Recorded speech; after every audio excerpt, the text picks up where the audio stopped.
Samparan memperdengarkan suara tertawa yang hambar dan dingin. Sebentar ia mandang wajah Maiso Jenar yang dikagumi. Sorot matanya mancar aneh, sebagai sorot mata anak-anak yang dilepas dari pelukan bapaknya yang akan pergi berperang. Tapi sekejap kemudian Samparan segera melompat dengan lincahnya sambil memutar tombaknya menyerang Wirosobo. Maiso Jenar melihat segala gerak Samparan dengan terharu. Ia mandang Samparan sebagai seorang anak yang telah hilang dan kini sedang berusaha untuk kembali ke pangkuan kebenaran. Samparan sedang berjuang untuk menebus segala dosa yang pernah dilakukan. Samparan mulai dengan sebuah tusukan ke arah dada Wirosobo. Sebenarnya gerak Samparan cukup lincah dan mantap. Hanya sayang bahwa ia tidak dapat menyelaraskan gerakan-gerakan kaki dengan tangannya. Sedangkan Wirosobo ternyata memang seorang yang berilmu cukup tinggi. Meskipun ia tidak dapat mempergunakan kakinya, tetapi dengan gerak tangannya yang nampaknya tidak banyak membuang tenaga, ia dapat menangkis serangan-serangan Samparan, sehingga tusukannya melesat ke samping. Bahkan sekaligus ia siap menghantam lengan Samparan dengan tangkai kapaknya. Cepat-cepat Samparan menarik serangannya dan selangkah melompat ke kiri. Kembali mata tombak Samparan akan matuk lambung lawannya. Namun Wirosobo cukup cekatan. Dengan tenaganya ia mutar kapaknya untuk menangkis serangan tombak Samparan itu. Demikianlah pertarungan itu semakin lama semakin bertambah sengit. Samparan telah mengeluarkan hampir segenap ilmunya untuk menundukkan lawannya. Sedangkan Wirosobo sebagaimanapun hebatnya, namun karena ia hanya mampu menangkis serangan lawannya dan hanya mampu menyerang dalam jarak yang sangat terbatas, maka nampaklah ia mulai terdesak. Untunglah bahwa ia memiliki sepasang tangan yang kuat dan cekatan, sehingga pada saat-saat yang sangat berbahaya ia masih berhasil membebaskan dirinya dari ujung tombak Samparan. Maiso Jenar, Mantingan, dan Ki Asem Gede yang menyaksikan pertarungan itu mengikuti dengan perasaan yang tegang. Berbagai macam gambaran membayang di kepala masing-masing. Kali ini pun mereka diliputi oleh kecemasan-kecemasan yang sangat tak menyenangkan. Apalagi Nyai Wirosobo yang tak dapat mengerti persoalan yang dihadapi saat itu. Hatinya menjadi bergolak sedemikian hebatnya, sehingga ia tidak berani lagi menyaksikan pertempuran itu. Maka semakin lama semakin jelaslah bahwa Samparan akan berhasil menguasai keadaan. Ia mempergunakan suatu cara yang sangat menguntungkan. Saat ia melompat maju sambil menyerang, tetapi saat apabila serangannya gagal, ia segera melompat surut menjauhi Wirosobo untuk menghindari serangan-serangannya yang sangat berbahaya. Melihat cara Samparan bertempur, Wirosobo menjadi semakin kalap. Di samping rasa penyesalan yang meluap-luap atas cacat kaki yang dideritanya, karena itulah maka cara bertempurnya pun semakin lama menjadi semakin kabur. Sehingga pada suatu saat dengan gerak tipu yang cepat sekali, tombak Samparan mengarah ke leher Wirosobo. Wirosobo segera mengangkat tombaknya untuk menangkis serangan, tetapi selagi kapak Wirosobo bergerak, Samparan mengubah serangannya dengan satu putaran yang cepat. Tombaknya mengarah ke perut Wirosobo. Melihat perubahan yang cepat sekali itu, Wirosobo terkejut. Secepat kilat ia mengayunkan kapaknya memukul tombak Samparan.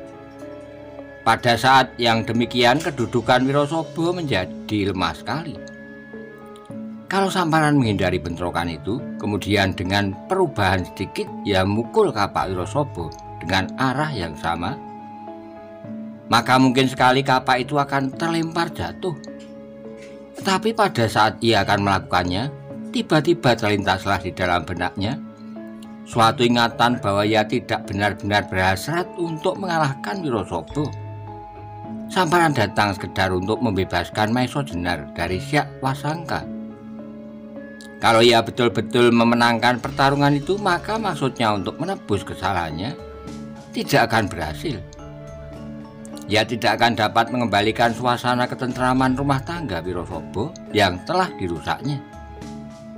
Malah mungkin ia akan menyaksikan Wirosobo yang akan merasa sangat tersinggung.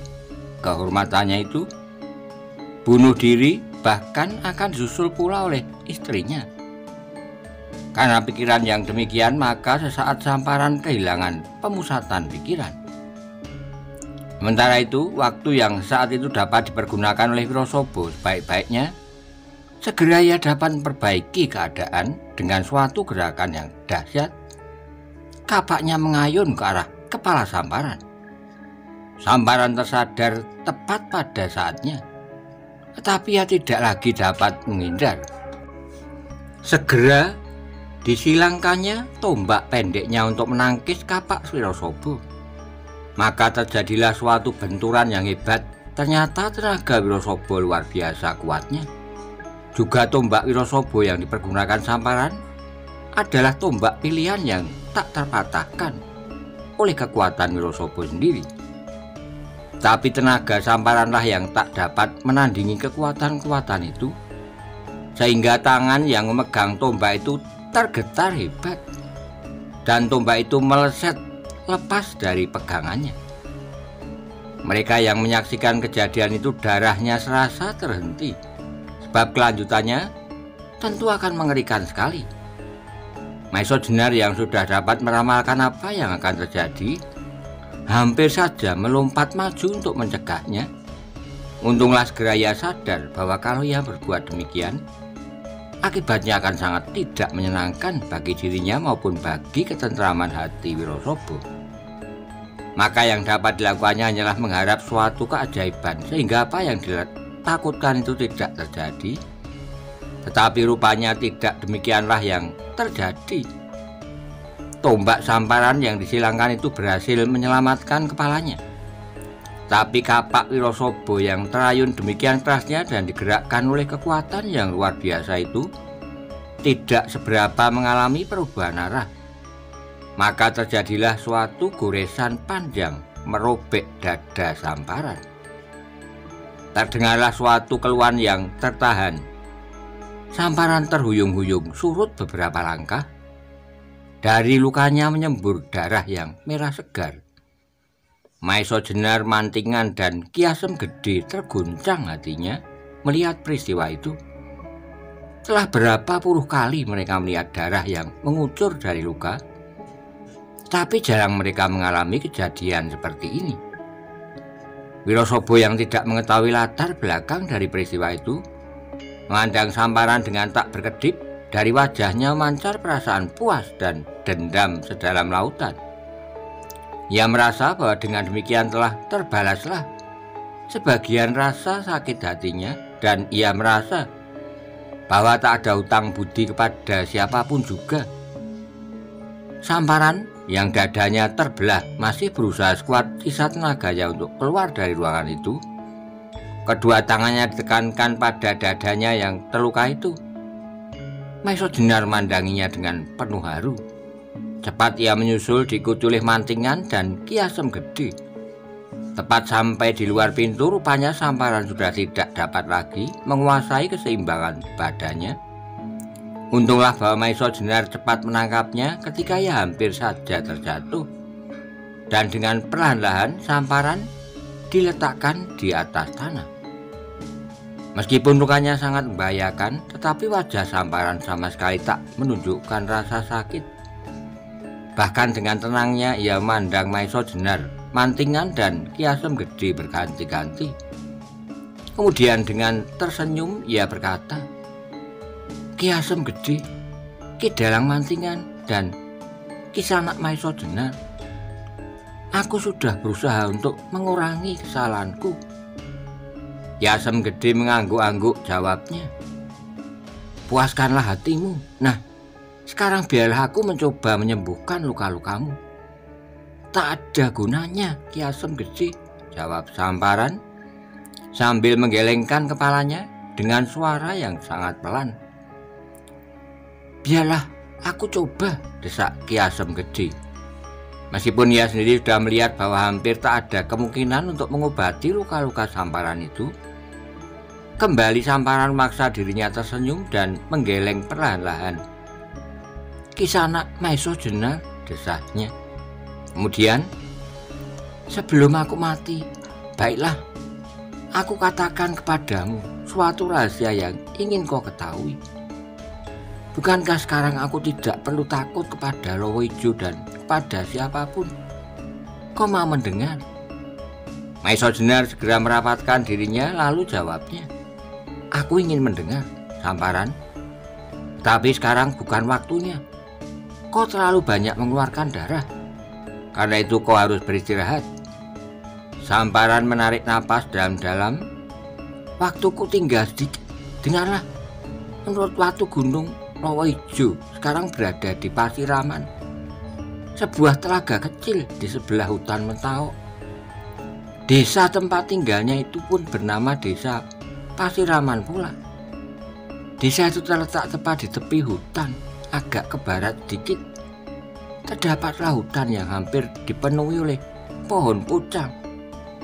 Sehingga hutan itu disebut alas pucang kerep, kata Samparan. Samparan berhenti sebentar, terdengar arus napasnya semakin cepat.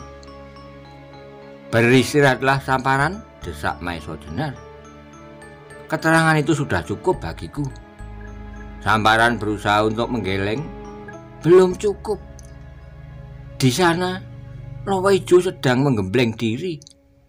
Ia sedang berusaha untuk memulihkan luka-lukanya yang dideritanya ketika ia sedang berusaha mencuri pusaka-pusaka di Keraton Demak. Lanjut Samparan sangat lemah. Maesa Jenar agak terkejut mendengar keterangan itu. Kalau demikian, Lowo Ijo inilah yang pernah dilukainya dahulu, pikir Maesa Jenar. Usaha Lowo Ijo untuk memulihkan diri ternyata sekarang sudah berhasil, sambung Samparan sambil berbisik-bisik. Ia selalu berada dalam pengawasan gurunya. Aku belum pernah bertemu dengan gurunya itu, tapi seperti apa yang digambarkan oleh Watu Gunung, aku dapat membayangkan bahwa gurunya itu adalah seorang iblis yang jarang ada duanya. Maesa Jenar menjadi tertarik pada cerita Samparan, sehingga ia lupa bahwa ia berhadapan dengan seorang yang luka berat. Maka desaknya tidak sabar. Siapakah nama gurunya itu? Ia adalah seorang yang mempunyai kesaktian luar biasa. Namanya Pasingsingan. Pasingsingan, ulang Maesa Jenar. Terkejut bukan kepalang, ia pernah mendengar nama itu dari gurunya, baik Syekh Siti Jenar maupun Ki Ageng Pengging Sepuh. Tapi tokoh ini sama sekali tak digambarkan sebagai seorang tokoh yang aneh dan sakti. Tetapi yang didengarnya, Pasingsingan adalah seorang yang luhur budi, seorang penolong yang tak pernah memperkenalkan wajah aslinya. Karena ia selalu memakai topeng hanya karena topeng itu dibuat sedemikian kasar dan jelek, maka Pasingsingan digambarkan sebagai seorang yang berwajah menakutkan. Adakah sesuatu peristiwa yang terjadi sehingga tokoh itu berbalik diri dari lingkungan putih ke lingkungan hitam? Tapi sementara itu Samparan telah mulai berbisik lagi.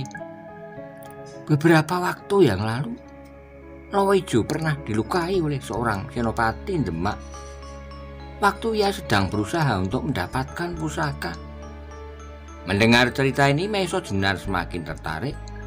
Kisanak, dalam lingkungan golongan hitam terdapat suatu kepercayaan bahwa barang siapa memiliki sepasang pusaka yang mereka perebutkan adalah suatu pertanda bahwa orang itu akan dapat merajai seluruh golongan hitam. Dengan demikian akan cukup kekuatan dan dukungan bila pada suatu saat mendirikan suatu pemerintahan tandingan yang kekuasaannya akan dapat menyaingi kekuasaan Demak. Suara Samparan menjadi semakin perlahan-lahan tetapi masih cukup jelas. Sedangkan Lowo Ijo atas petunjuk Pasingsingan akan mencuri langsung pusaka asli yang menurunkan sepasang pusaka yang diperebutkan itu. Lanjut Samparan. Apakah wujud dan nama pusaka-pusaka itu? Tiba-tiba Ki Asem Gede menyela. Samparan menarik napas untuk mengatasi denyut jantungnya yang semakin memburu. Pusaka-pusaka itu berupa keris, seekor naga bersisik 1000, dan sebuah keris lain berlekuk 11 dengan pamor yang memancarkan cahaya kebiru-biruan. Nogo Sosro dan Sabu Inten potong dalang mantingan. Mengejutkan, ya, jawab Samparan. Demikian mereka menyebut namanya Nogo Sosro dan Sabu Inten. Tetapi yang sepasang yang mereka perebutkan itu masih meragukan. Pasingsingan mengira bahwa keris itu hanyalah keturunannya, sedang yang asli masih berada di keraton. Untunglah bahwa pada saat Lowo Ijo akan mencuri pusaka-pusaka itu, ada 2 orang prajurit terlepas dari pengaruh sirepnya yang terkenal. 4 orang anak buah Lowo Ijo terbunuh, sedangkan Lowo Ijo sendiri terluka di bagian dalam dadanya. Sekarang Maiso Jenar semakin bertambah jelas bahwa Lowo Ijo yang berusaha masuki gedung perbendaharaan itulah yang dimaksud oleh Samparan. Untunglah bahwa ada orang seperti kedua prajurit itu, Samparan meneruskan. Alangkah gagahnya kemudian Lowo Ijo dapat mendengar bahwa kedua prajurit itu bernama Ronggo Tohjoyo dan Gajah Alit. Sekarang Ki Asem Gede dan Mantinganlah yang terperanjat. Ronggo Tohjoyo adalah Maiso Jenar. Jadi kalau demikian, Maiso Jenar pernah bertempur bahkan melukai Lowo Ijo. Dengan tak mereka sadari terloncatlah sebuah pertanyaan dari mulut Ki Asem Gede.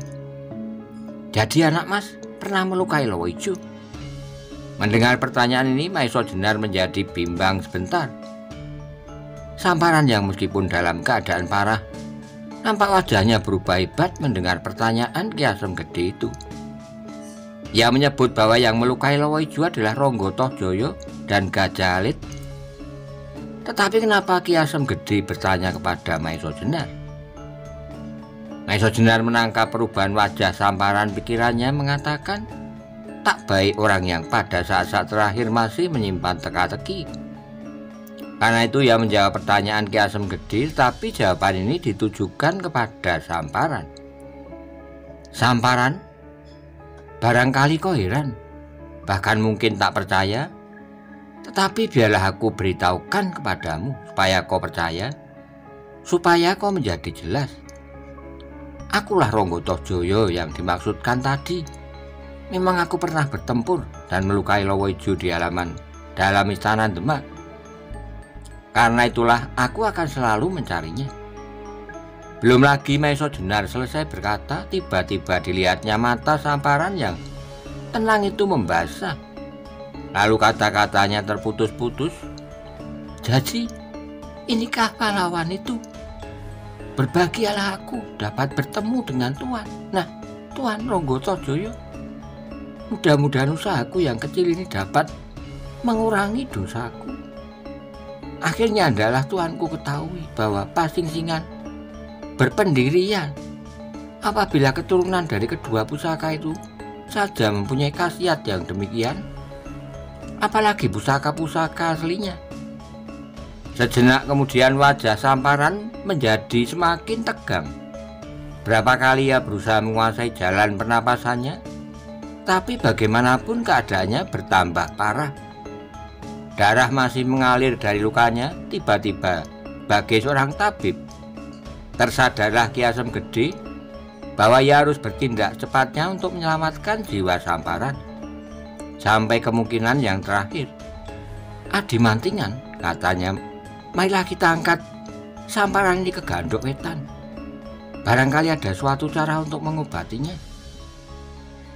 Mendengar kata-kata itu, segera Mantingan bangkit dan siap bersama-sama Ki Asem Gede mengangkat Samparan. Tetapi dengan senyum yang sayu, Samparan berbisik perlahan. "Terima kasih Ki Asem Gede, tapi masih ada suatu rahasia lagi yang perlu Tuan ketahui. Ronggo Toh Joyo, besok pada bulan terakhir tahun ini akan ada suatu pertemuan para sakti dari aliran hitam untuk menilai ilmu masing-masing dan sekaligus mencari seorang tokoh sebagai pemimpin mereka. Kecuali kalau sebelum itu seseorang di antara mereka dapat membuktikan bahwa ia telah memiliki pusaka-pusaka, Naga Sasra dan Sabuk Inten. Dalam hal ini maka mereka hanya akan menentukan urutan hak saudara tua dari setiap gerombolan." Kemudian denyut jantung Samparan turun dengan cepatnya. Wajahnya pun menjadi semakin pucat.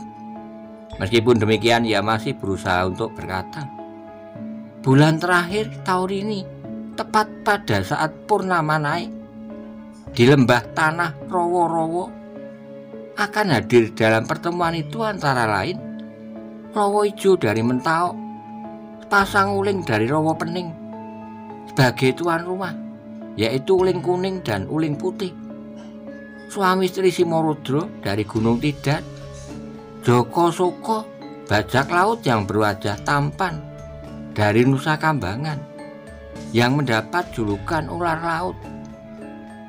Sebenarnya Samparan masih akan berkata menyebut beberapa nama lagi, tetapi ia sudah terlalu lemah. "Sudahlah Samparan," potong Ki Asem Gede. "Jangan pikirkan semua itu, tenangkanlah dan beristirahatlah." Samparan tersenyum buat terakhir kalinya.